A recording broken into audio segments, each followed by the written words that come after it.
Al-Imam Ibn Al-Qayyim rahimahullahu ta'ala menyebutkan, La yanfakku anil insan thalathatil umur.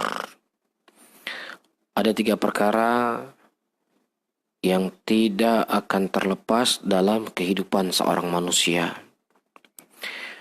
Dan di antara 3 perkara tersebut, kata Imam Ibn Al-Qayyim rahimahullah, musibah.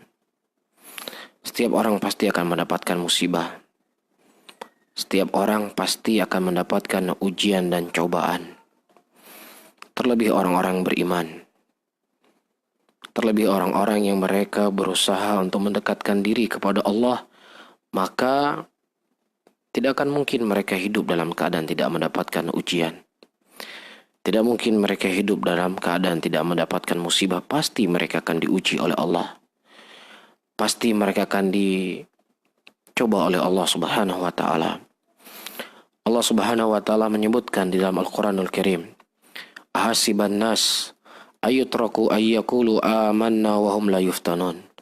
Walaqad fatanna alladhina min qablihim falaya'lamanna Allahu alladhina sadaku walaya'lamanna al-kadhibin. Apakah manusia menyangka mereka mengucapkan kalimat keimanan begitu saja? Saya beriman kepada Allah, saya beriman kepada Rasul. Tidak. Mereka pasti akan diuji. Mereka pasti akan dicoba. Dan sungguh kami telah menguji orang-orang sebelum mereka.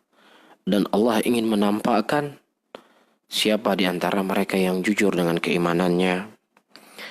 Dan siapa pula di antara mereka yang bohong dengan keimanannya.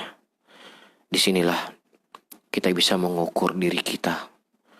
Ketika Allah mencoba kita, ketika Allah memberikan ujian kepada kita, apakah ujian ini semakin bisa mendekatkan diri kita kepada Allah Subhanahu wa ta'ala, maka kita akan menjadi orang yang sukses.